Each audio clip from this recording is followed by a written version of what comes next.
जय श्री राम।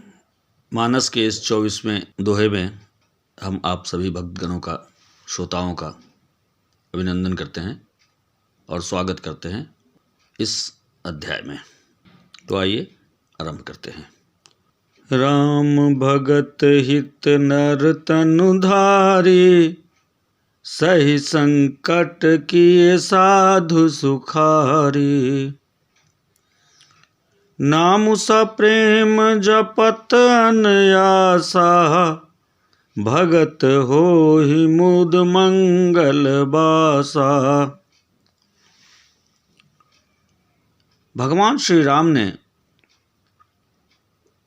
भक्तों के हित के लिए, भक्तों को कष्टों से उबारने के लिए राम भगत हित नर तनुधारी, नर का रूप धारण किया। सही संकट किए साधु सुखारी, खुद तो संकट उठाया लेकिन साधुओं को अर्थात मनुष्यों को, सेवकों को, संतों को सुख पहुंचाया।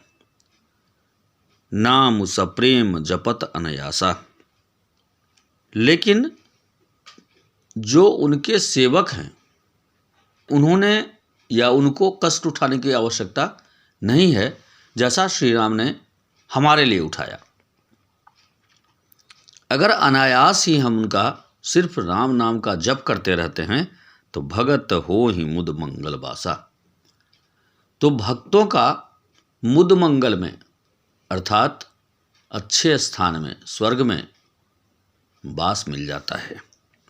हमारे कष्टों को दूर करने के लिए उन्होंने नर का रूप धारण करके इतने कष्ट उठाए, लेकिन हमारा कष्ट तो सिर्फ राम नाम के भजने से ही हो जाता है। राम एक तापस तिय तारी, नाम कोटि खल कुमति सुधारी। ऋषि हित राम सुकेतु सुता की, सहित सेन सुत किन्ह विवाह की। सहित दोष दुख दास दुरासा, दलई नाम निमिरा विनिशिनासा। भंजऊ राम आपु भव चापो, भव भय भंजन राम प्रतापो। इन पंक्तियों में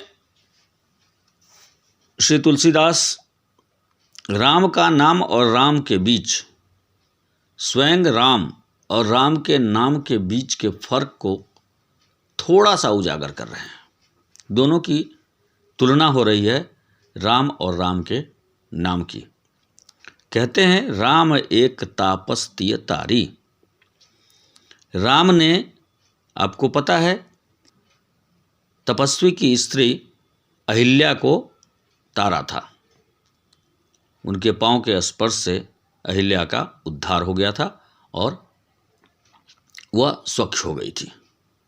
लेकिन नाम कोटि खल कुमति सुधारी, राम ने तो सिर्फ एक अहिल्या का उद्धार किया, लेकिन नाम ने कोटि खल, करोड़ों खलों को, करोड़ों दुष्टों को उद्धार दिया, उद्धार किया। कुमति सुधारी, उनके कुमति को सुमति में बदल दिया। बुरी बुद्धि को, गलत बुद्धि को सही बुद्धि की ओर प्रेरित किया, ले गया।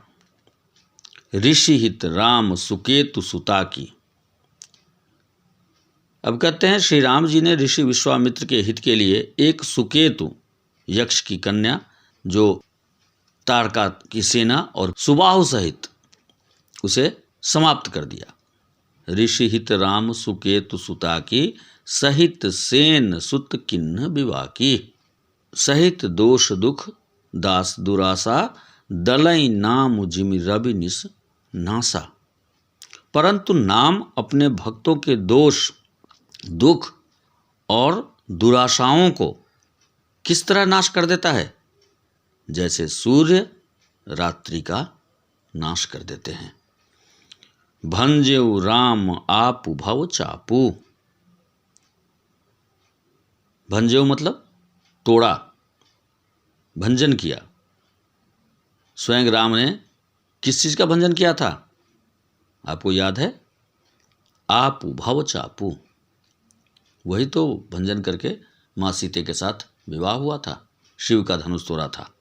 तो भंजेउ राम आप उस भव चापू, स्वयं तो उन्होंने सिर्फ एक शिव के धनुष को तोड़ा था, लेकिन नाम क्या करता है, भव भय भंजन नाम प्रतापू। लेकिन उनके नाम का भजन करने से सारे बंधन, सारे धनुष, हमारे जीवन के सारे संकट, संसार के सारे संकट भयों का नाश हो जाता है। भव भय भंजन नाम प्रतापू।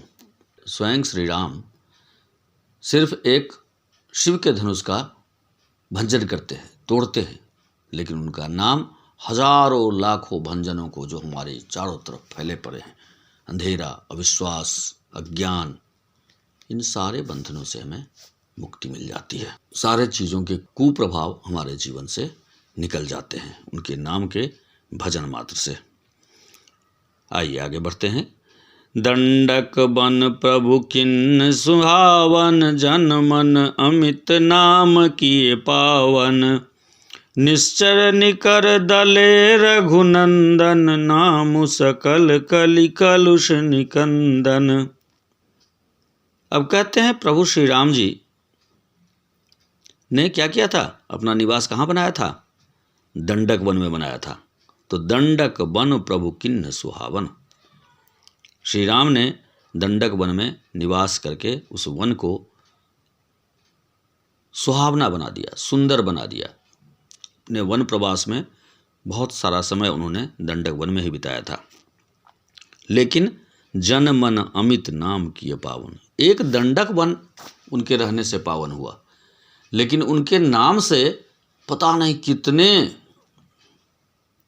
असंख्य मनुष्यों को, मनों को पवित्र कर दिया। निश्चर निकर दले रघुनंदन, निश्चरों को तो रघुनंदन ने दलन किया, उन्हें मारा। जो निश्चर निकर निवास करते थे उन सबों को तो निश्चर उन्होंने मारा, लेकिन नाम सकल कलि कलुष निकंदन, लेकिन उनके प्रभाव से न केवल उस काल में बल्कि आज तक नाम सकल कलि कलुष निकंदन, आज भी कलयुग के कलुष को निकालने उनका नाम ही पर्याप्त है, काफ़ी है। सबरी गिद्ध सुसेवकनी, सुगति दिन रघुनाथ। नाम उधारे अमित खल, वेद विदित गुण गात। सियावर राम जय जय राम, मंगल भवन अमंगल हारी। प्रभु सुत दशरथ अजर बिहारी। श्री रघुनाथ जी ने सबरी गीध सुसेवक कनी, सबरी जटायु, है ना, इन सबों को मुक्ति दी, लेकिन उनके नाम ने अनगिनत, नाम उधारे अमित खल, अनगिनत लोगों को, अनगिनत खलों को, अनेक दुष्टों को उद्धार कर दिया, सुधार दिया, उनके जीवन को बदल दिया। वेद विदित गुणगाथ, उनकी नाम की जो गाथा है वह वेदों में भी विख्यात है, वेदों में भी ज्ञात है। यह आप सभी को समझना चाहिए। आज के लिए बस इतना ही। नमस्कार, जय हरि।